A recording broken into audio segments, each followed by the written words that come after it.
Hello everybody, my name is Andree. You might know me as Dre. This is Psych 101, and I hope you guys enjoy these lectures. Thank you.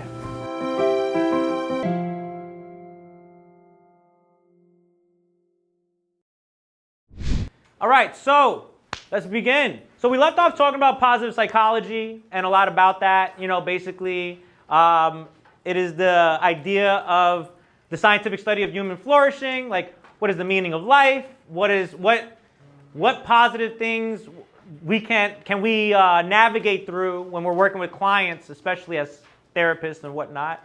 How can we promote strengths and virtues of individuals, and to recognize what sort of strengths and characteristics will allow a person to succeed in life well, right? And these are interesting questions, right?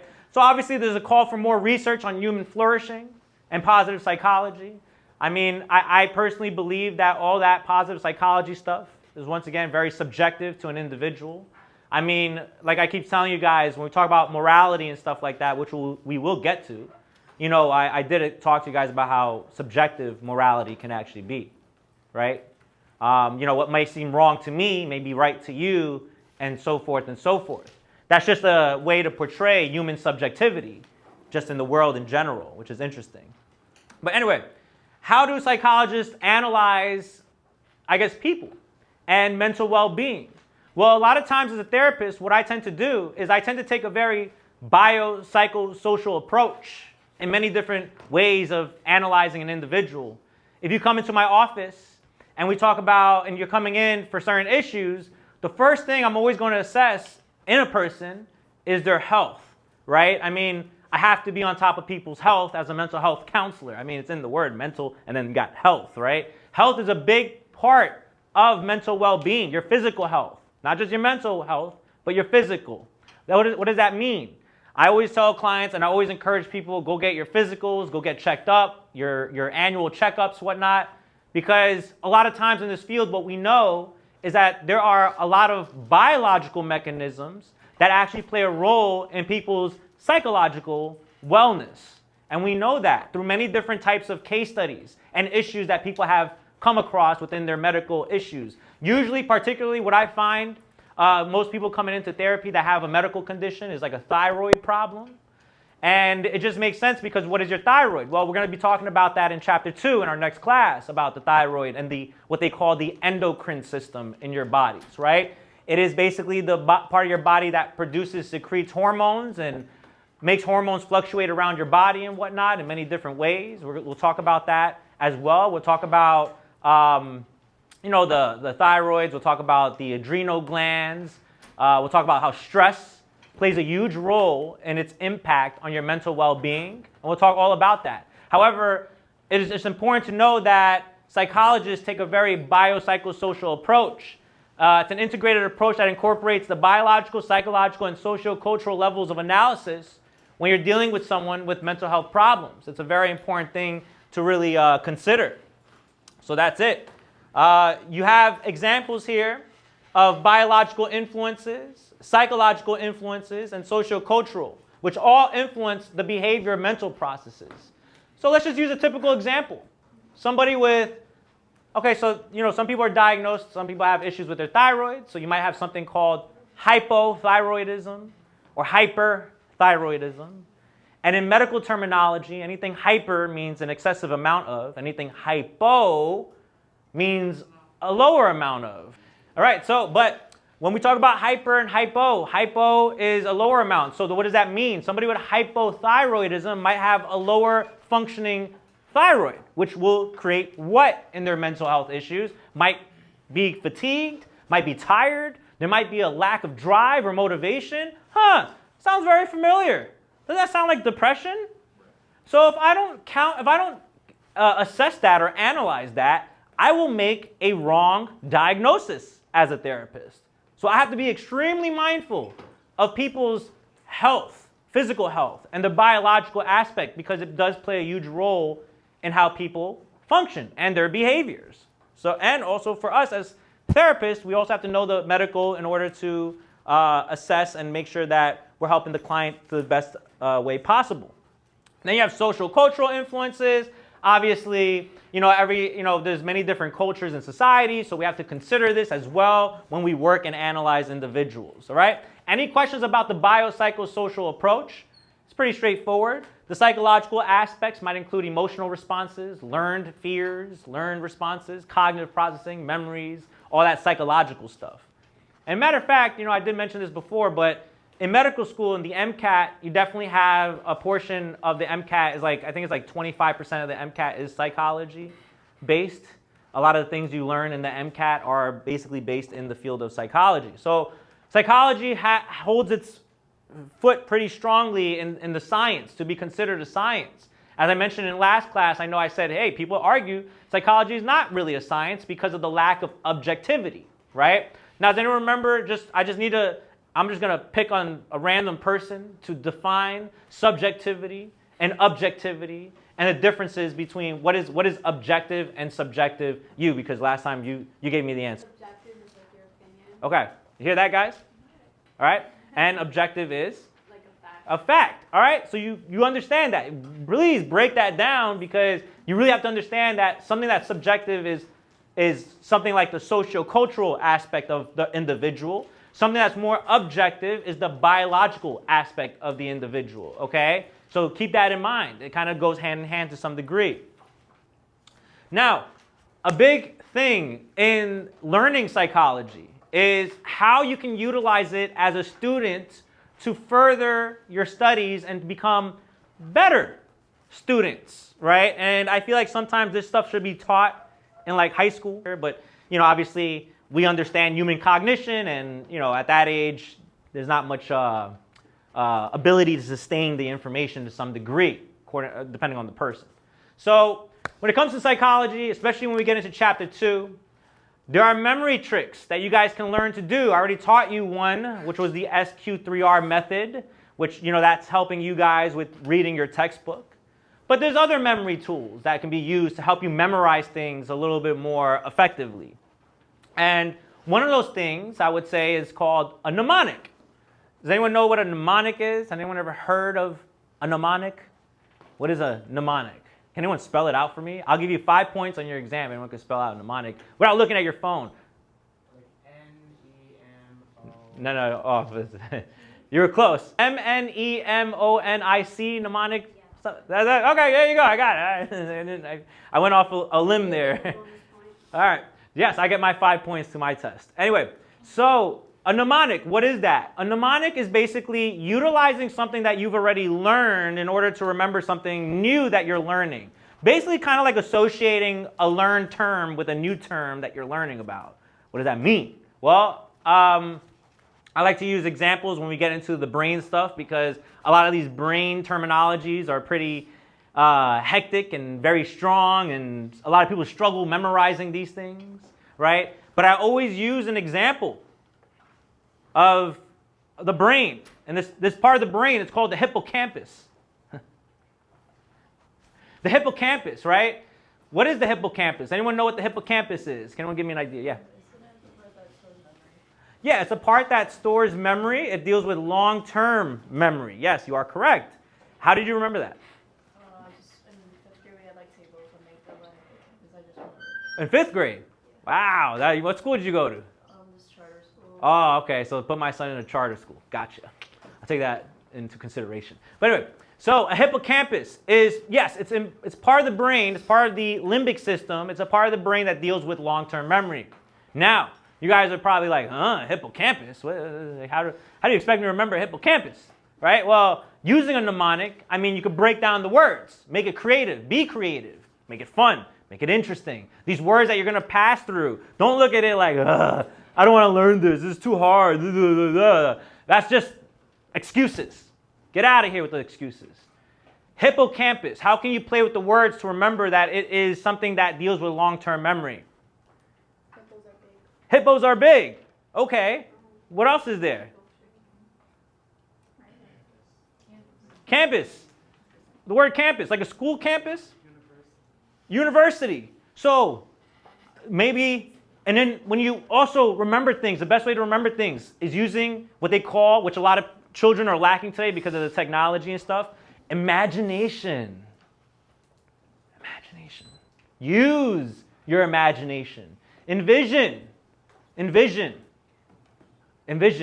a big fat hippo. Right now, do it in your heads. Do it as you're thinking. Can you see the big fat hippo? Is anyone thinking hungry hippos? No? Nobody's thinking hungry hippos? Did anyone think it? Anyone thought it? I thought it. Did it come to anybody's head? No? Nobody thought? Does anyone know what hungry hippos is? Yeah, the game. Yeah. Of course. So think a big fat hippo on your York College campus on those stairs and whatnot, running through, right? Anyone ever seen the movie Jumanji? Yeah, all right. So imagine just Jumanji's happening. You got a big fat hippo running into your school campus. You'll always remember that, right? You'll always remember, if you did see a big fat hippo on your school campus, you'll always remember it, no? So now, you're going to remember hippocampus is associated with long-term memory. That's a mnemonic. You utilize past knowledge, which was a hippo and a school campus, and now you're putting it into this new terminology, hippocampus, and now you learn that hippocampus is always going to be associated with a long-term memory in the human brain, part of the limbic system.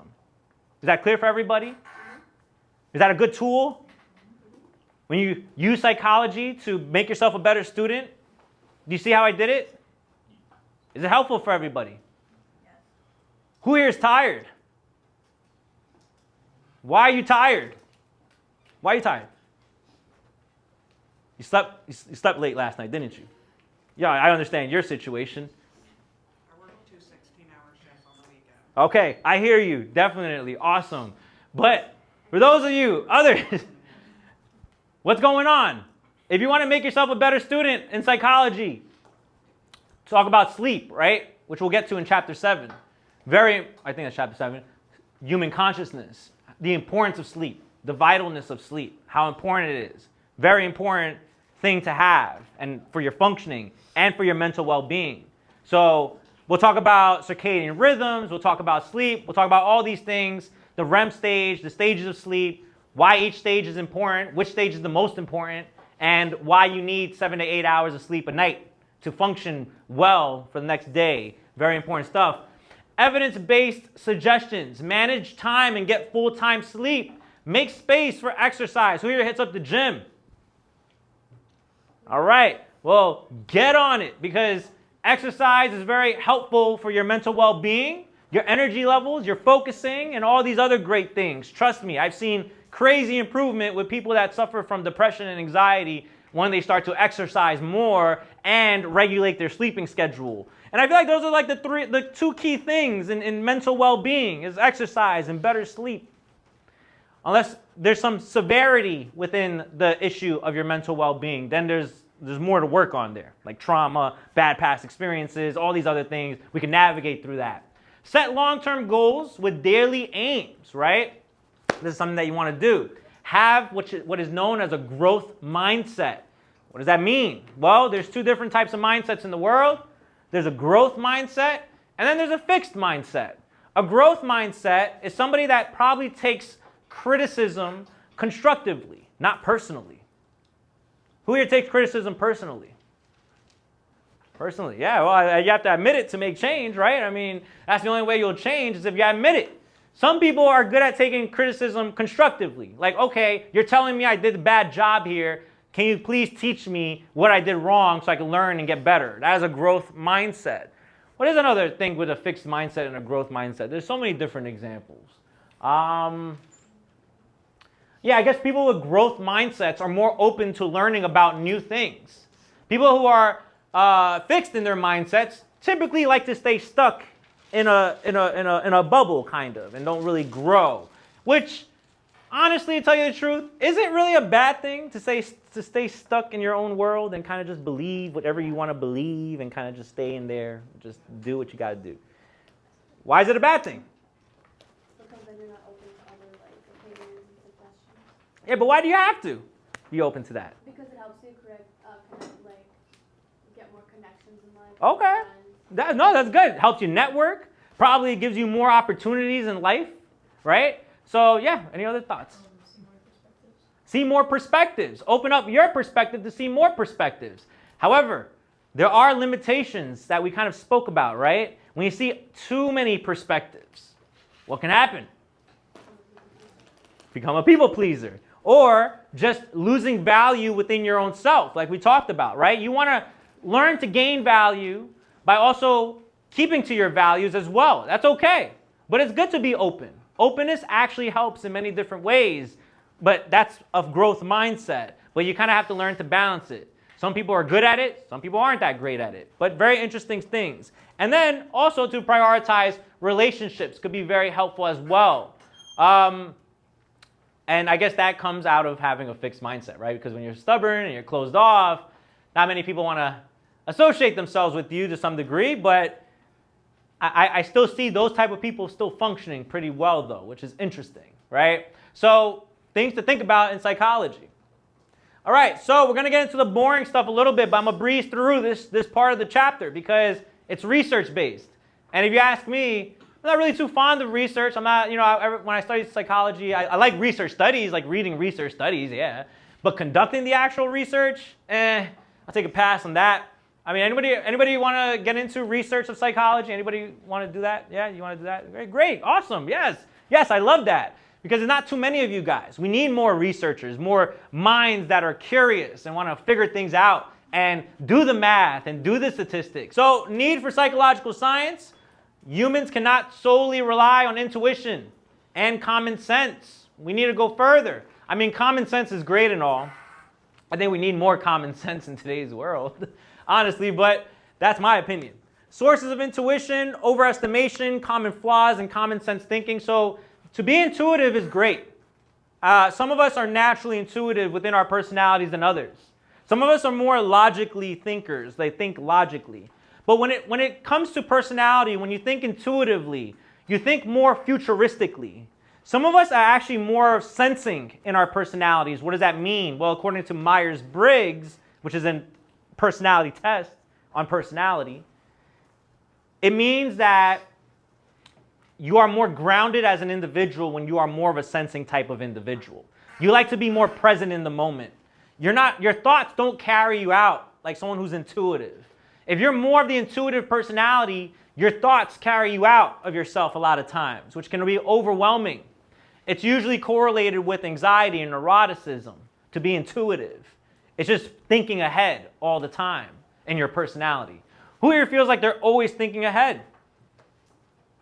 And who here feels more grounded, like in the moment, likes the present moment, just more moment-based in their life? Okay, and some of you who's half and half, who's kind of like half and half. Some people are half and half. Some, once again, when we talk about personality dynamics, you have to understand it's on a dimension. So you can be like 50% intuitive, 51% intuitive, meaning you're 49% sensing. So these are things to think about in terms of personality. Now, our intuition can definitely blind us to common sense problems, right? Like sometimes we think more with our intuition, meaning that we think further ahead than what's being presented in front of us, which could lead people to make what are called mistakes. And your mistakes can be definitely more problematic when you have a bunch of biases that you're not aware of within yourself. So those are the biases, and we'll talk more about biases as we move forward into the chapters. However, one that we're going to talk about is this idea of living in a post-truth world, as I mentioned before. In today's realm of psychology, what's interesting is that we're actually now, this is actually presented in more of the recent textbook. I don't know if your 12th edition presents this problem, but probably not, but because I think the post-truth world thing in psychology has been more rapidly developing in the past couple of years, or the past 3 years. Bless you. Post-truth is describing a modern culture where people's emotions and personal beliefs often override their acceptance of objective facts. Now, it's because this type of topic gets a little bit on the political spectrum, because now we're talking socio-cultural stuff happening, right?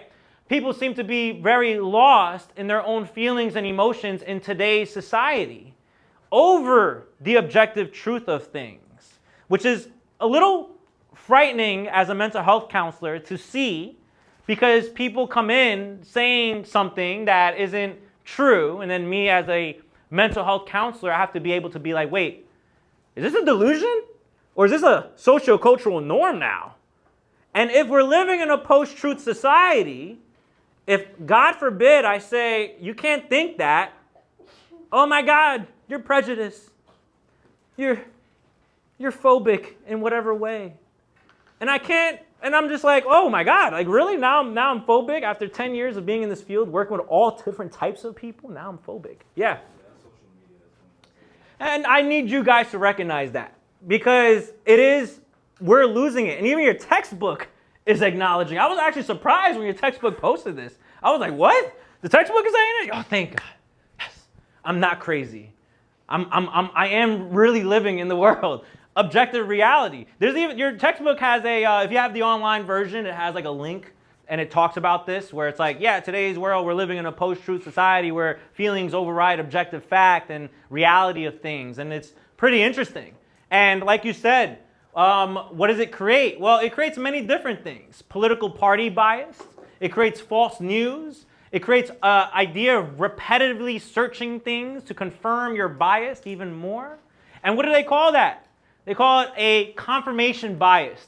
And it's happening all throughout your technology. Your phone's doing it to you on a daily basis, especially if you have social media. Especially if you have Instagram, or TikTok, even Twitter, or so-called X now. So the availability of powerful examples and group identity and the echo chamber of the like-minded, it bounces back. So this is what's happening. Bless you. You're going into the world through your phone. So you basically go on, I don't know, you go late at night, probably check your thing. Oh, that's cool, that's cool. Yeah, I agree with that. Yeah, of course. Da, da, da. You know, you go through your phone and you agree with all these things and you see everybody else agreeing. So you're like, oh yes, it got retweeted, or yeah, they liked it too. Oh, they're posting the same thing. Yes, hell yeah, do that, yeah. You're living through that. And then you go into reality. And then somebody walks by you, and then that person says something totally opposite of what you just witnessed the night before. And then you get angry. You get frustrated. You're like, oh, that person said that? How dare you? Everybody doesn't think like that. How can that person say that? How can that person want that person to win? How does that person want this person to, what are they saying? That is wrong. And that is what's going on in today's society in a nutshell. What do you guys think? Agreed. That is my TED Talk for today. Thank you so much. Appreciate it. Anyway, but besides that, this is what's going on. No, seriously. It's a thing that's happening. What they called is a confirmation bias. And what's happening is a lot of the meeting of like minds is going on through your social media because the way your algorithm is set up, it's set up in a way to whatever you like, you're going to get more of it. And it's only going to confirm your belief even further and further and further, to the point where you're in one of these two spectrums of political biases. You're either on the red side or on the blue side, and in the middle is just a whole bunch of people just transferring information. Probably all that's going on through here in this part is just a whole bunch of hate and a whole bunch of replies and a whole bunch of people just hating and being like, you screw you, you think this way, you think that way, whatever the case is. Thoughts? Yeah. Is it more like somebody's in the middle and trying to explain to both sides, like what's actually really going on? I guess that's where we have to come in as educators. Yeah, that's what I was thinking. Like when I saw that, I thought like in the middle is like transfer of information. Yeah, and it's also a transfer of information. Like, yo, you're not right and you're not right. So. Yeah, but then once again, like I talked about last week, you got to think about what that does to you cognitively. It was based on Piaget's theory of cognitive development. There was the formal operational stage, then there was the stage that I talked about last week. You said it was deep. Yeah. No one remembers? Come on, you guys got to take notes on this stuff. It's cognitive, but it's a bias. Yeah, but post-formal thinking. The neo-Piagets people, the neo-Piagens, whatever you want to call them, they're all about that post-formal thinking, which is basically the type of thinking that lands you in this area to create what is called a relativistic commitment. So based on what I believe and what I experience, well, this sounds good to me, that sounds bad to me, but you know what, I'm just going to lean more towards this way. or I'm going to lean more towards this way, based on your experiences, based on your beliefs, based on your values, your culture, your identity. All these things play a role in how you now think about the world to some degree and how you're thinking. So you're in this gray area. Questions? What happens if you don't believe in either side? Then you create, once again, that relativistic commitment factor could be a whole new thing. But that's within yourself. However, people in psychology, what we'll learn about is a good old term called groupthink. Anyone ever heard that term, groupthink? It's real. It exists. Many social experiments have proven groupthink. Like, for example, an interesting social experiment called the elevator experiment, where they put 5 subjects in an elevator facing the opposite way from the door. And they wanted to see if somebody would come in and stay the way that they're supposed to be looking. What ended up happening? Most people, about 80 to 90% of that experiment, followed the group. We are basically kind of, we are social animals. We are social beings. So whatever is going on in society, or whatever we see the majority of, that's going to influence our biases and our beliefs as to what to think. This is why you kind of have to be mindful of the type of environments you put yourself into. And if you show me your friends, I'll show you who you are, type of thing. Because that's groupthink. We're all led through our groups, the people that we're closest to, whether it's family, communities, whatever the case is, we will follow through in whatever the group's thinking. Anyone's taking like a political science class, very interesting stuff to look into, because these are actual data from actual statistics on, where is this from? On social media. Most people discuss contentious issues such as gun control, same-sex marriage, climate change, only with like-minded others. In this graph of politically charged Twitter activity, each node represents a user who sent a message. Each line represents a user who retweeted another user. This graph describes that users overwhelmingly sent messages to and retweeted messages from those who shared their liberal or conservative ideologies. This was data taken from 2017. Okay? Clear for everybody? So very interesting, right? Like, why isn't it more spread out, right? All right, so now let's get into the scientific method, the boring stuff. Sorry to put you guys to sleep on a Monday morning. But the scientific method, what is it? Well, you've learned about the scientific method since you were probably in middle school or maybe even elementary school if you went to a charter school. You're going to learn about the brain. Now, when it comes to reading research, you guys have to really read the research. Don't just take it for face value. Once again, this is critical thinking. You have to really look into the demographics. Who are the people being studied? Who are the people that were doing it, whatever? Were they college students? Were they kids? What demographic? Where are they from? What part of the world? All these things matter. With the scientific method, it's about creating a prediction, and it's understanding that predictions do fail, but even if a hypothesis is null, doesn't mean you don't publish the study. You still should publish it because it'll help other researchers who probably have a similar idea and probably work around it in different ways. So what is a meta-analysis? Well, in the field of psychology, this is what I would usually go by. I don't go by small data research. I go by meta-analysis. Like, I want a chunk of information because I want to make sure it's legit. I want to make sure the key words that we're going to learn about is reliability and validity. You want to make sure that the data that you are reading is reliable and valid. Because if it's not, why would you follow it? And that is the problem. Someone will take a study with like a demographic of 120 people and be like, look, it was awesome. This approach in counseling, it worked. On 120 people, really? Like, what are the demographics? Well, are any of them Hispanic? Probably not. So that doesn't matter to me, kind of, in a way. So these are the things that you kind of want to look at in research and the data and stuff. Meta-analysis is helpful for that.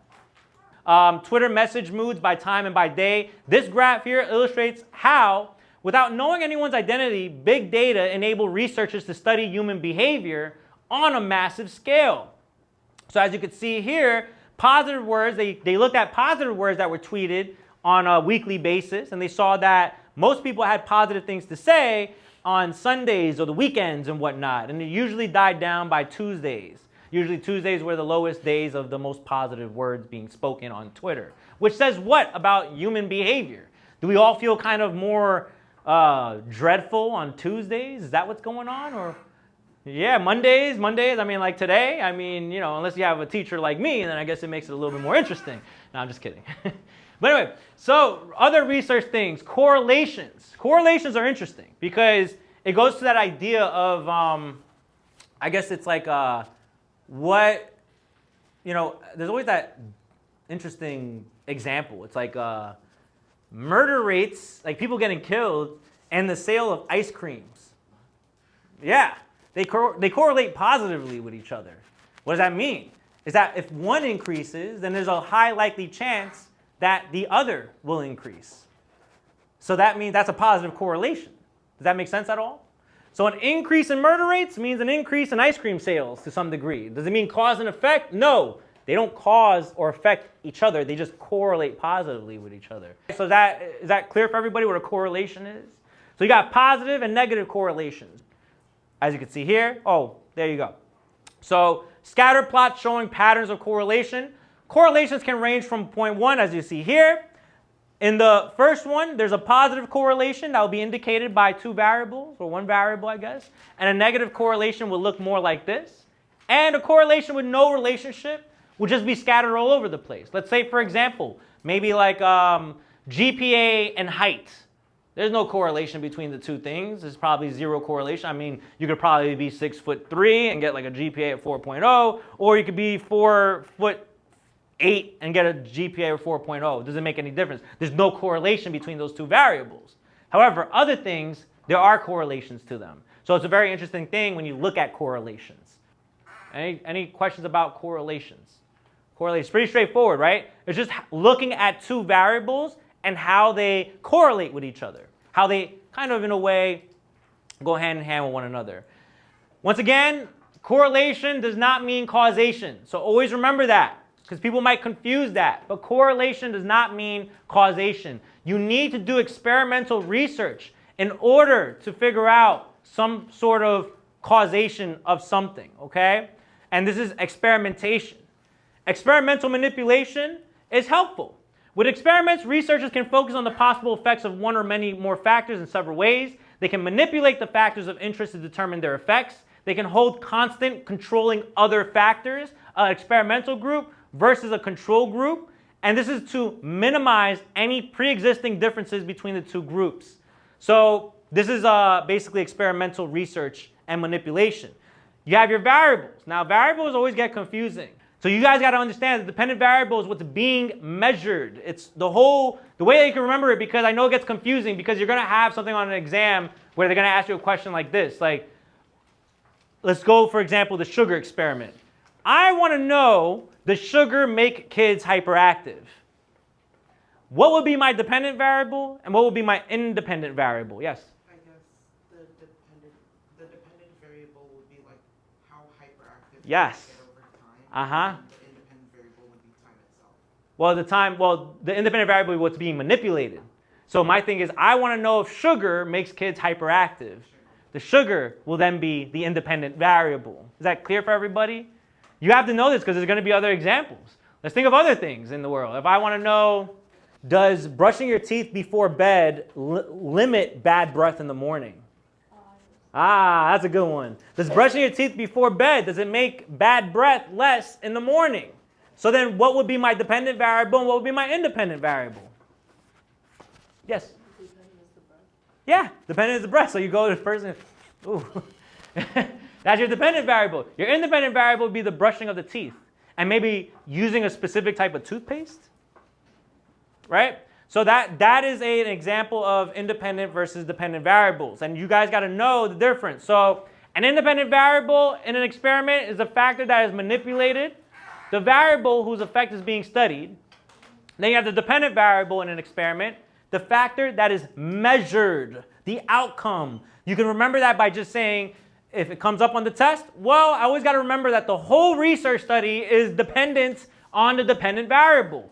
That is the outcome of the study, correct? Is that clear? Is it understood to everybody? Do I have to start calling random people and figuring it out? A little sleepy? I'll think about it. Anyway, but I can't because I have to get through all this, right? Confounding variable, what is that? Basically, there are so many confounding variables in psychological research. Of course there are. There are so many things that researchers cannot control. Confounding variables, factor other than the independent variable that might produce an effect that might even misconstrue the research data. So confounding variables are pretty evident in every research study. It's hard. Psychologists can't control everything. Yes? I was going to say for the example of like how sugar affects kids. What If the a kid is like naturally hyperactive. Exactly. That is a confounding variable. Yes, ADHD diagnosis or just hyperactive activity in the kid's personality. Did they eat sugar before the experiment is a confounding variable. Those are all confounding variables. Could be anything that might misconstrue the data. Should we use animals to find research answers to questions that we need to answer? Should we use animals for that? Well, I'm sorry to tell you guys, but they already did. A lot of them too. When we talk in chapter 3 about sensation and perception, you guys will learn about how vision is created. Did we talk about that already? No, we didn't talk about the cats, the kittens, and the little monkeys, the sewing of the eyes shut and stuff. Wow. Yeah, they did this. Yeah, I'm telling you, it's sad. But for the sake of science, so basically what happened was, the question is, how do you guys think vision is created? From the brain, yeah. But what about the brain? How in the brain? Like what creates vision? What do you think creates vision? How are you seeing things right now? You ever thought about that question? Question that? Yeah. Something about like light reflecting and like absorb colors. Okay, yeah, light reflecting, absorption, whatever. It's called transduction, right? But what we know how vision is created is through just stimulation of light in our eyeballs. So what they did was, through other mammals, like kittens, like monkeys, whatever, they started the experiment off with kittens, and they wanted to know about sensitive periods of development, right? Very interesting story. So we know in human development that we as humans, we all have a sensitive time period of development. It's always in the first few stages of years of life. These are the formative years, as they call them. And not just with sensational development, but psychological development as well. A child's character is built at a very young age, believe it or not. Why is that? Well, when you have a child at home, if anyone has a child at home, you definitely see that they're like sponges, so they consume everything, they're curious, they're touching everything, they're navigating through their senses. But in the first few years of life, what's very important is the stimulation that a child gets into their eyes, because what they've done is that when a kitten is born, in this experiment they did, a kitten was born, and right when they were born, they sewed one eye shut because they wanted to figure out what happens when there's a lack of stimulation in the eyes. And what they found was when they unsewed the cat's eye, 6 months later, there was no vision in that eye. It looked obvious that the eye, even though it was still able to move, like it was moving with the other eye, there was nothing, it couldn't see out of that eye. Yeah, very sad. And then they did it to both eyes. Yeah, and then they found that the kitten couldn't see anything, was completely blind after 6 months from 0 to 6 months of being no stimulation to the eyes. They did the same study. They wanted to know, okay, where's this sensitive time period of development? Where can we exactly get it? So they did it to kittens that lived up to 6 months. They sewed their eyes shut up to 6 months, took it off after a year. Those kittens still had their vision. So very interestingly enough, it's known to be that the way our vision is created is through stimulation of light into our eyes. And they did the same thing to monkeys, and they did the same thing to other animals, just to see how vision can be neglected and created. And throughout psychology, not just through vision, but also through language, there is sensitive time periods of development. And there's been case studies. And one case study that we're going to talk about later down the road that I'm just going to introduce to you now is the case study of Jeannie. Has anyone ever heard of that case study? She was a 12-year-old that was found and completely neglected by her parents. She was found by a neighbor because she was crying one day in California. And cops came and they did a wellness check and they found this young 11-year-old girl just completely neglected of language. All they did was feed and change her, and that was it. And had no social interaction to society. Didn't even have verbal skills. And this was like a psychologist, this was for psychologists, like a golden treasure, because it's like, whoa, this is like what happens when someone's neglected of language and love and all these things. And what does it create? What type of person does it create? So then they try to help Jeannie develop proper language skills through heavy and intense speech therapy, but they were unsuccessful. All Jeannie can do was speak in one-worded sentences, like I hungry when needed food, or I thirsty, or dog, or whatever. Just one-word language. Couldn't complete a whole sentence naturally. Yes, question? I think there was also another case of a child who was neglected, but she had a pet dog, and it was found that she was also acting like her dog. Yeah, these are feral cases. They're called feral children. They exist. And for some reason, there's a heavy population of them in Romania. I don't know why. But they exist, and they're basically children that are raised not by humans, but by other animals or environmental things and whatnot. And the reason why the eye didn't develop was because the eye, when the light wasn't stimulating the areas of the brain that create vision in the occipital lobe, which we'll talk about in chapter 2 when we get to it. You'll learn more about that. So that was it wasn't being stimulated. And that's what, in that sensitive time period of development, created the blindness in those mammals. So we assume the same thing for humans. Of course, this wasn't done on humans, but I'm pretty sure there's a mad scientist somewhere in the world doing these crazy experiments. Any research study that's published, you got to publish it through a IRB, which is known as an institutional review board. And usually those are found in universities and colleges, and they are a makeup of other professionals and peer colleagues in the field of whatever research you're inputting. Anyway, going into statistics, statistical reasoning. So you need to be statistically literate. And this is exactly why if you're a psychology major or any type of the science majors, you're going to take a statistics class. Because you got to know how to read statistics. Very important. Statistical literacy involves understanding statistics and what they mean. Example, confusion over COVID's risks and vaccine protectiveness, right? There was a lot of things going on with the vaccine when it was put out. Many people were questioning its effectiveness. Many people were questioning all these things. And I'm not going to get into conspiracy theories and whatnot. But the thing is that you got to look at the harm that was created from the vaccine versus how many people actually took it. And when you look at the statistical data, there's a little amount of harm that was done compared to all the people that probably took this vaccine. And now I know a lot of you probably bringing up the TikToks and social medias and like, oh, the vaccines are bad and stuff and whatever. I'm not here to promote that stuff. Matter of fact, I don't promote that. I'm not about, like, honestly, if you ask me personally, I'm not fond of vaccines. I'm just not that type of person. I'm not a vaccine fanatic person. I'm just more of a, I think our human bodies are developed and created in a way that will help us sustain life in the ways naturally, I guess. That's just my opinion. Kill me for it, whatever you want to do. I'm not a vaccine enthusiast, if you ask me. So up to you though. I'm not, that's just my personal belief. Okay? Me personally, like when I went to get my son his vaccines, the doctor gave me a whole, I'm like, what? He has to get all these?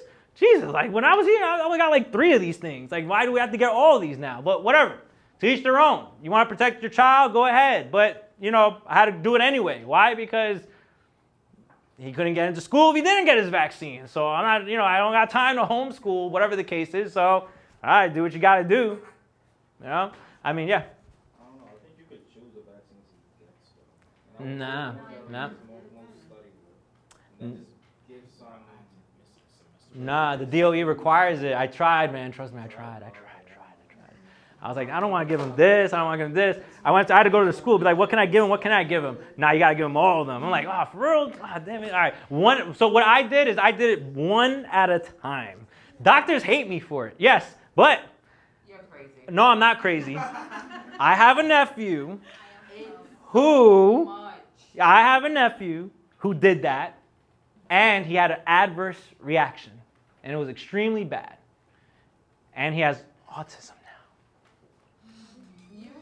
I'm not risking dealing with this. No, I'm not telling you not to. Hey, to each their own. I have a bad experience. So I feel like, okay, if this is in my DNA, my family line, this person got all of them, what are the chances of now someone in the same genetic family getting the vaccines in one dose and one shot, getting an adverse reaction? I want to avoid that. Yeah, mine was also spread out, and I had, it wasn't like a talk with a family friend. Mom was like, no, it's gonna be fine, it's not gonna happen. She's been all in one shot. That's why I get the autism. Yeah. It happened over a few years. Like, it didn't just, like, the child. Well, no, my nephew, the same night, he had to go back to the hospital. He started getting bumps all over his body. She Yeah. was fine up until she hit, like, the age of 5, and then all of a sudden. Yeah, and then all of a sudden, I mean, that's because you can't diagnose autism at 3 or 4 years old when they get these vaccines. I mean, it could have been because of that. yeah, and it could have, right? Could have, should have, would have, but you gotta be careful with these things. Hey, at the end of the day, yes, I try to look at the facts of things. You know what I mean? Yeah. No, I understand. Yeah. So, like, typically, me being an ENT, we literally could not work unless we got. Yeah, me too. I couldn't be here unless I got that COVID vaccine. Yeah. So, a lot of people that got it said, oh, I started suffering from this since I got this, and here it is me. I'm like, there's nothing wrong with me.